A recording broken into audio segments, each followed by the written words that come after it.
Bismillahirrahmanirrahim. Assalamualaikum warahmatullahi wabarakatuh. Waalaikumsalam warahmatullahi Waalaikumsalam wabarakatuh. warahmatullahi wabarakatuh. Bismillahirrahmanirrahim. Alhamdulillahirabbil alamin wa bihi nasta'inu ala umuri dunya waddin. Wassalatu wassalamu ala asyrafil anbiya'i wal mursalin sayyidina wa maulana Muhammadin wa ala alihi wa sahbihi ajma'in. Rabbi shrahli sadri wa yassirli amri wahlul 'uqdatam min lisani yafqahu qawli amma ba'du. Baik, perkuliahan perdana untuk mata kuliah Hadis Ahkam 1 pada semester genap tahun akademik 2021-2022. Kita buka bersama-sama dengan membaca lafaz basmalah. Bismillahirrahmanirrahim. Suara apa tadi itu? Oke, baik. Dekat masjid ya tadi itu ya. Kok kayak ada suara kor. Oke, sudah perhatikan. Hari ini adalah perkuliahan untuk semester genap yang oleh Fakultas Syariah saya diberi tugas kebetulan di kelas HKIC, betul ya? Dan Betul, Pak. ya. Dan kebetulan MK-nya 2 ya. Ada 2 mata kuliah. Pertama mata kuliah Hadis Ahkam 1 hari ini. Dan satu lagi mata kuliah Fikih Munakahat 2. Besok. Ya, untuk besok. Nah, karena hari ini Hadis Ahkam 1 ya saya akan jelaskan dulu Hadis Ahkam 1-nya.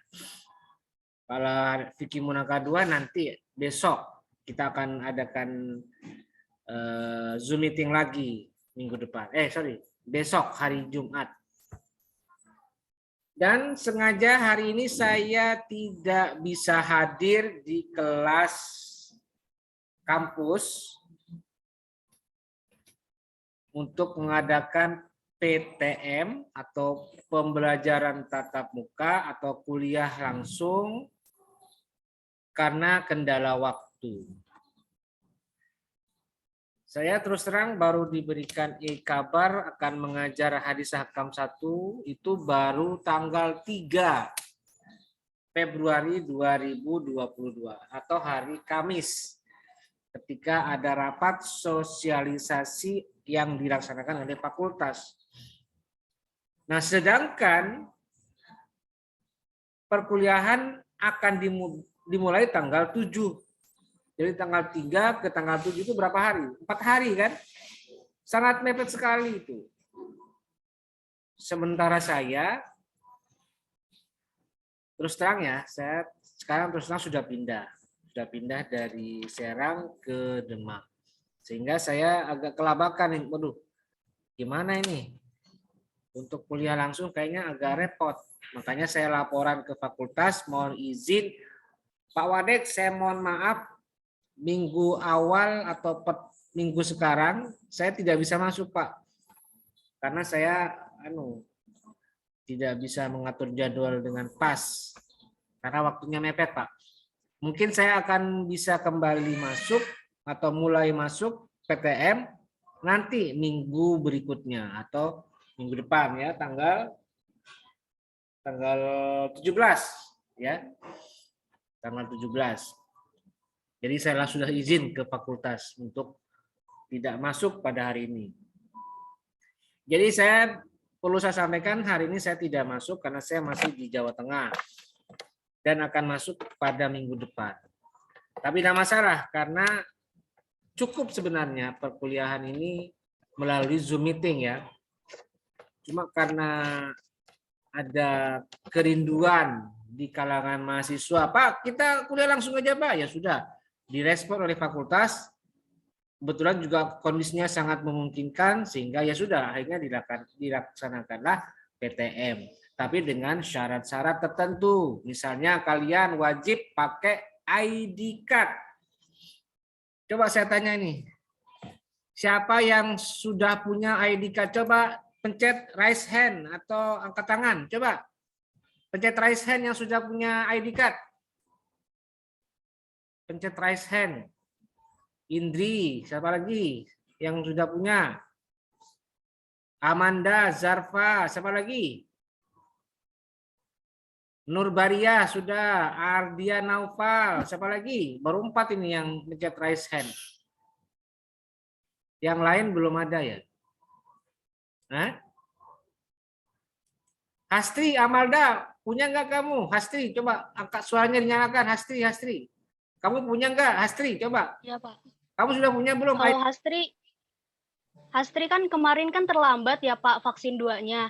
Jadi baru menyerahkan persyaratan-persyaratannya itu di hari Selasa. Jadi ID card-nya belum ini Pak, belum jadi. Jadi ya, oke. Masih dalam proses. Oke deh ya kalau gitu.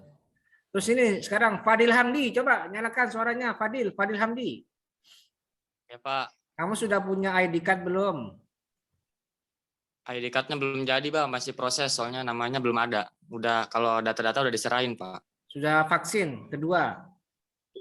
Sudah vaksin. Oke, ya sudah. Berikutnya ini siapa ini? Nurmalisa, mana Nurmalisa? Suaranya? Iya,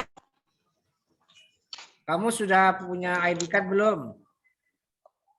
belum punya Pak, tapi saya sudah menyerahkan data-datanya, namanya belum ada. Kamu sudah vaksin kedua belum? Sudah. Oh sudah, tapi belum ya. Iya Pak. Kira-kira semuanya bisa tidak? Ini pertanyaannya ya, bisa tidak minggu depan tanggal 17 semuanya sudah punya ID card? Bisa nggak kira-kira? Coba. Kayak tadi tuh, Rumyati, coba Rumyati saya tanya. Rumyati, mana suaranya? Iya Pak. Bisa tidak kamu selesaikan persyaratan yang harus dibutuhkan untuk punya ID card? Bisa nggak? Atau bisa nggak minggu depan ID card-nya sudah jadi? Bisa nggak? Insya Allah, soalnya lagi proses juga Pak.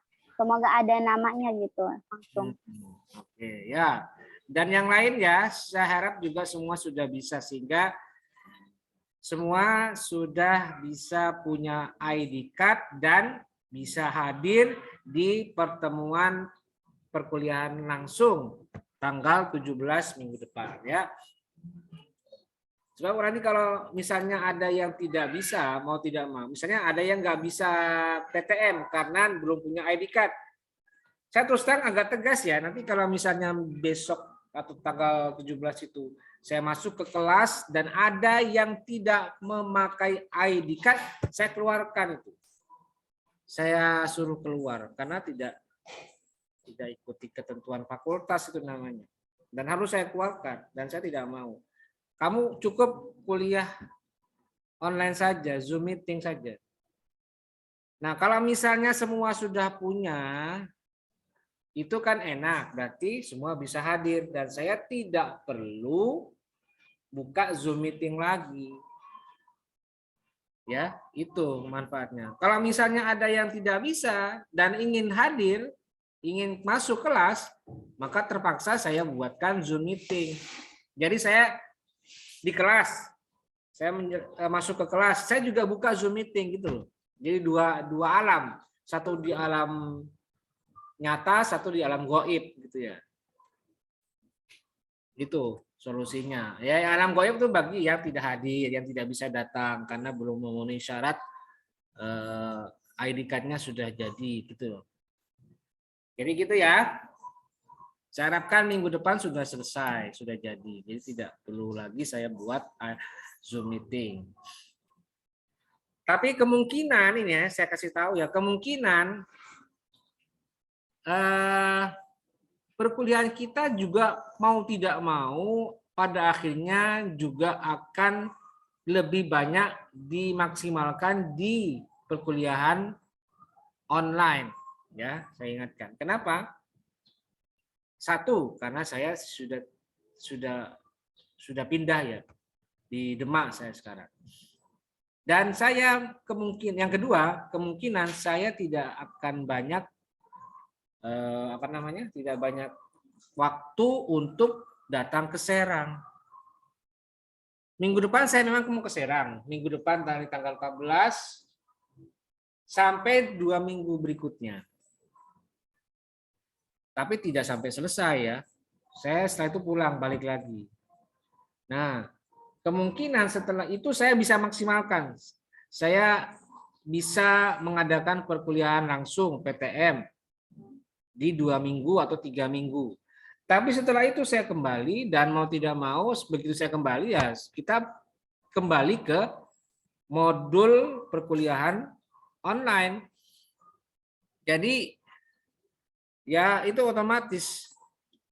Kalau misalnya saya memungkinkan ya kita adakan perkuliahan melalui Zoom meeting seperti ini. Tapi kalau tidak nanti saya siapkan modul atau siapkan bahan ajar yang bersifat penyampaian video gitu ya. Nah itu yang perlu saya informasikan karena saya tidak lagi tinggal di Serang, saya sudah pindah gitu. Oke baik. Selanjutnya saya akan menginformasikan mata kuliah yang akan kita bahas, yang akan kita kaji selama 1 semester ke depan. Yaitu mata kuliah Hadis Ahkam 1. Nah, sekarang yang pertama yang saya sampaikan adalah apa itu Hadis Ahkam 1?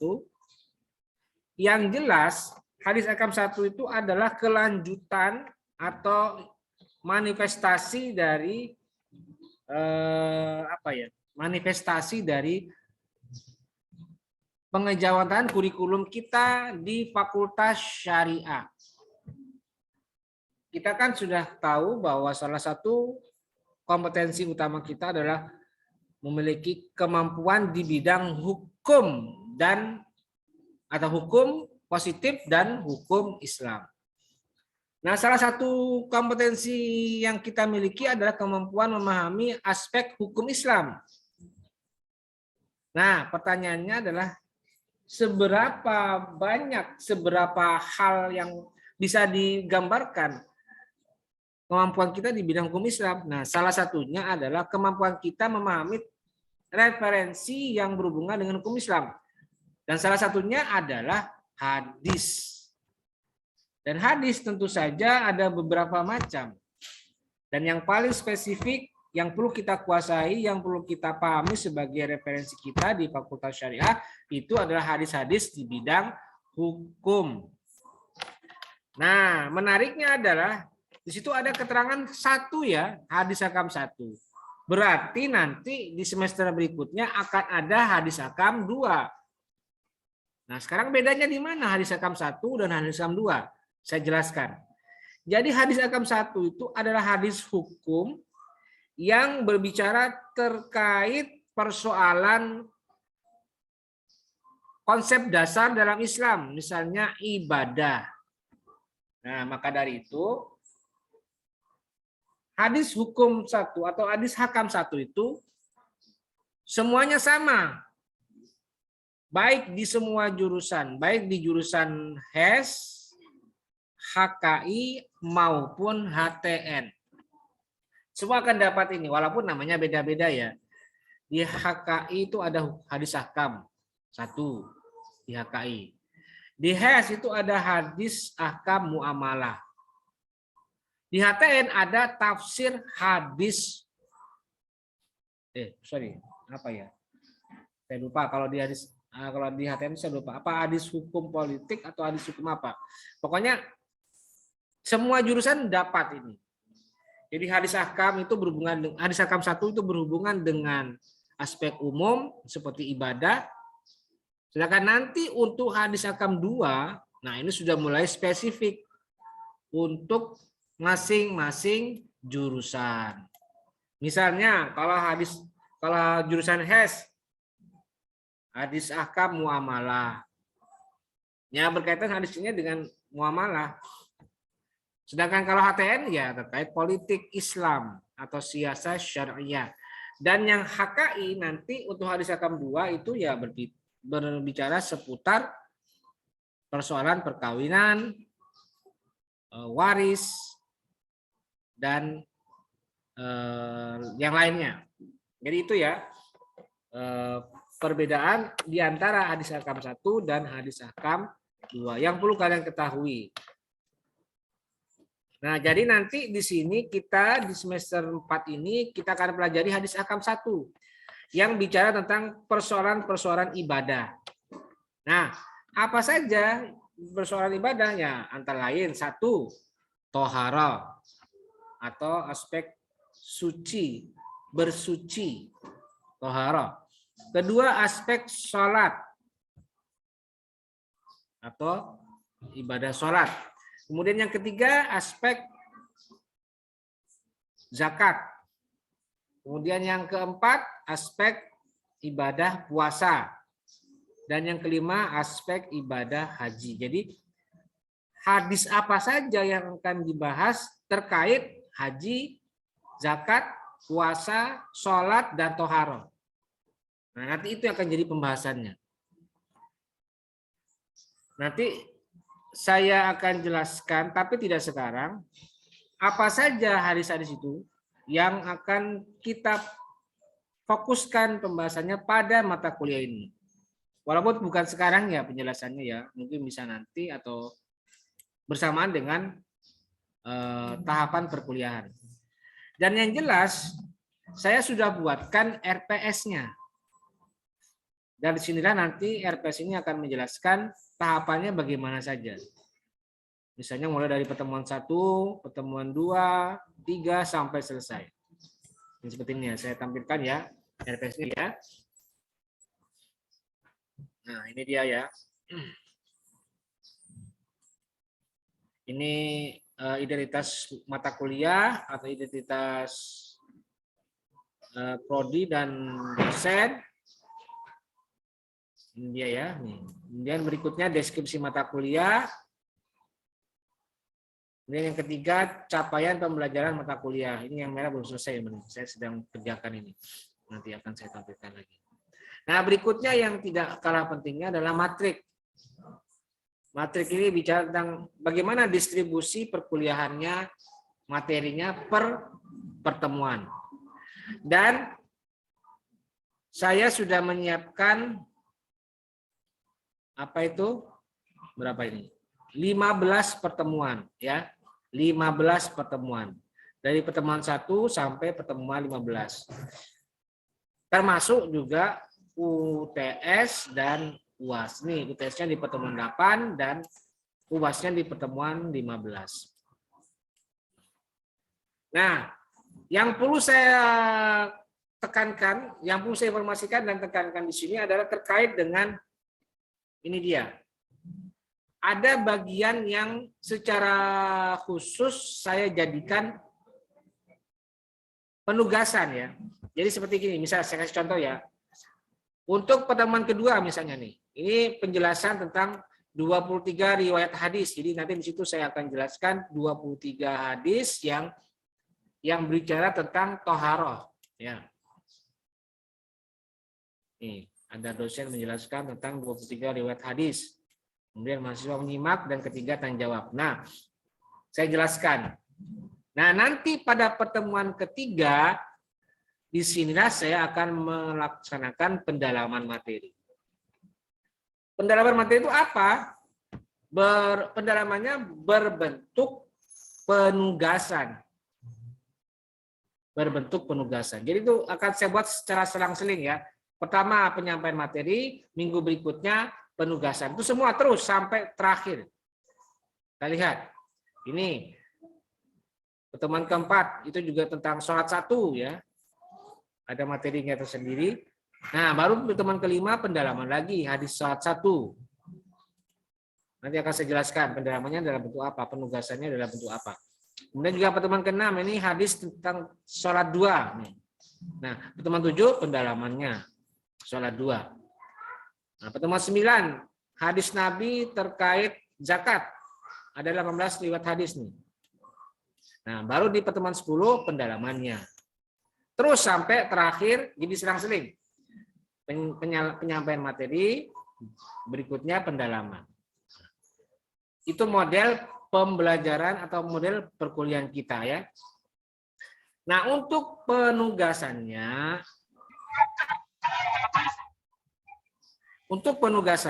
saya akan buatkan kelompok. Tugas kelompok. Ini nih. Ada keterangan rancangan tugasnya. Tugas ke-1, 2, 3. Coba agak jangan dimatikan dulu tuh sahabat. Matikan dulu suaranya biar enggak tergangguinnya ya. Kemudian tugas ini kemudian berisi uraian berupa mahasiswa atau kelompok mahasiswa ini membuat makalah. Jadi setiap 2 kali, setiap 2 minggu, mahasiswa atau kelompok mahasiswa ini bertugas membuat makalah. Jadi sampai ada 6 makalah ya, ingat. Ada 6 makalah ini, 1 sampai 6 nih, 6 makalah. Nah, dan makalah itu isinya antara lain pertama membahas yang pertama adalah mengutip hadis yang sudah ditentukan. Misalnya kelompok 1 membahas hadis nomor sekian, kelompok 2 membahas hadis nomor sekian, kelompok 3 membahas hadis sekian dan seterusnya. Nah, nanti kemudian setelah ditunjuk baru kelompok ini bekerja untuk menyusun makalah. Dan ingat, isi makalahnya itu pertama berkaitan dengan tulis hadisnya. Tetapi perlu diingat, hadisnya harus lengkap. Maksudnya lengkap bagaimana, Pak? Lengkap itu artinya apa? Sanadnya lengkap, bukan cuma an Abi Hurairah radhiyallahu anhu qala Rasulullah SAW. Nah, itu bukan lengkap. Kalau cuma 1 rawinya itu udah lengkap. Harus an hadasana. Ada kalimat hadasana atau an gitu ya. An siapa terus. Dan biasanya banyak. Nanti tugasnya dilengkapi secara lengkap, ditulis secara lengkap. Itu yang pertama. Yang kedua adalah apa itu? Dibuatkan terjemahannya, tulis terjemahannya. Apa arti dari hadis tadi ini? Ditulis secara lengkap. Terjemahkan. Nah, tugas kelompok itu ya menerjemahkan. Dan yang ketiga adalah buatkan kesimpulan. Tulis kesimpulannya apa? Hadis ini bicara tentang apa? Ya. Nah, itu tugasnya nanti akan saya uraikan di setiap pertemuan. Misalnya pertemuan ketiga. Itu kan pendalaman ya. Nah, saat pendalaman itu saya akan jelaskan. Dan saya langsung bagikan kelompoknya. Dan tidak hari ini saya bagikan. Saya bagi kelompoknya tidak hari ini, tapi setiap pertemuan. Karena mungkin saja pembagian kelompoknya bisa berubah setiap pertemuan. Artinya mungkin misalnya kayak ini. Denny Supiani misalnya hari ini kumpul dengan Rina Nuriskia. Tapi mungkin saja pada pertemuan berikutnya Rina bisa gabung dengan Hastri misalnya. Jadi tidak setiap saat bersama-sama dengan teman yang tadinya berkelompok, tapi bisa berpindah ke kelompok yang lain. Jadi itu ya. Kenapa saya buat begitu ya supaya tidak bosan, supaya tidak jenuh, yaitu itu saja temannya. Nah itu ya bagian kelompoknya. Nah, dan metode atau cara pengerjaan tugasnya adalah dalam bentuk takhrij hadis. Itu intinya adalah takhrij hadis itu, atau mencari hadis, melacak hadis. Artinya ketika kalian misalnya mencari sanad hadisnya, ya kalau kalian harus mencari ke kutubus sittah. Apa kutubus sittah? Ya kitab induk. Kitab induk yang memiliki sanadnya masing-masing. Misalnya sanad induk, kitab induk itu misalnya seperti Sahih Bukhari. Kemudian yang kedua Sahih Muslim. kemudian Sunan Abu Dawud, Sunan Ibnu Majah, Sunan An-Nasai, Sunan At-Tirmizi. Itu sanad, itu kitab 6 kutubus sittah. Itu kitab induk. Nah, carinya kemana ya? Harus ke situ. Nah, Pak, saya tidak punya bukunya ya. Nanti saya bantu. Misalnya, saya bantu dengan saya bantu carikan alamat link apa itu? Link yang menyimpan atau mengumpulkan kitab hadis secara online. Nah, misalnya seperti itu. Ya, nanti akan saya bantu. Tapi bukan bantu mengerjakan, yaitu kamu sendiri yang mengerjakan, bukan saya. Dan ini dikerjakan, ditulis secara berkelompok. Nah, nanti ketika kalian sudah mendapatkan tugas, saya akan berikan contoh template atau format makalah yang standar digunakan dalam tugas mata kuliah ini. Nanti akan saya bagikan. Contoh template tugas untuk mata kuliah ini. Atau nanti aja lah, harus sekarang ya. Bisa nanti aja. Nah, itulah penjelasan saya mengenai model atau strategi pembelajaran kita untuk mata kuliah Hadis Ahkam 1. Dan perlu diingat bahwa mata kuliah Hadis Ahkam 1 ini sumber utama rujukan kita, sumber utama atau sumber rujukan utama dari mata kuliah ini adalah kitab Bulughul Maram min Adillatil Ahkam, karangannya Ibnu Hajar Al-Asqalani. Ya, yang mungkin pernah mondok sudah familiar dengan kitab ini karena sering digunakan. Dan memang kitab Bulughul Maram ini sudah sangat mafhum di kalangan pesantren.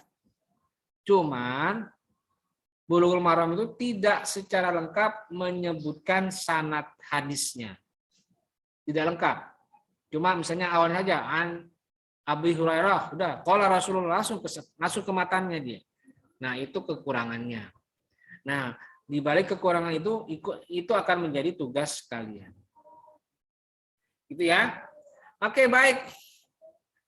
Penjelasan nanti bisa lebih lengkap, bisa sambil jalan. Dan selanjutnya ada yang ingin bertanya, saya persilahkan. Mungkin ada yang belum paham dengan penjelasan saya tadi, bisa ditanyakan sekarang. Saya persilahkan jika ada yang mau bertanya. Siapa? Izin bertanya, Pak. Oke, silakan. Denny.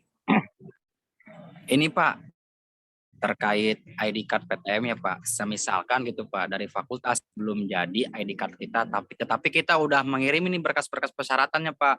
Udah vaksin 1, vaksin 2, KRS, pokoknya semua udah serahkan, tetapi dari fakultas belum jadi Pak. Itu bagaimana Pak? Ketika nanti ada di mata kuliah Bapak kita mau masuk gitu Pak. Oke, baik. Pokoknya prinsipnya begitu kalian masuk ke kelas saya tanggal 17, itu sudah jadi ID card-nya. Pokoknya itu aja.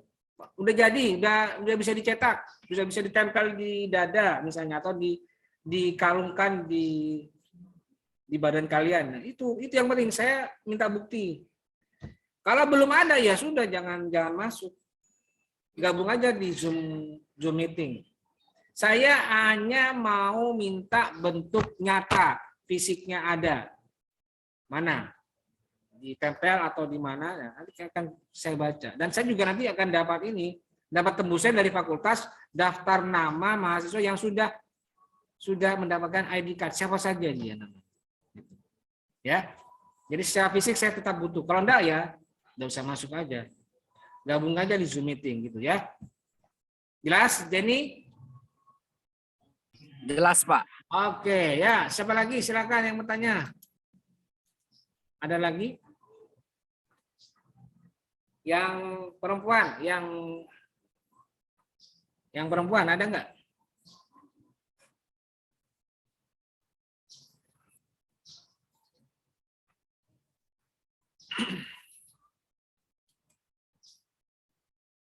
Nggak ada ya?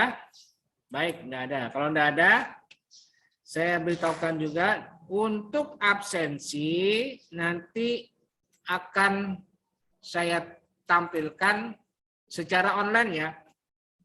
Absensi nanti baru muncul jam 13.45. Nanti silakan isi seperti biasa, seperti dulu. Ada di Google Classroom. Dan saya tidak akan mengabsen secara manual atau ini ya, secara fisik.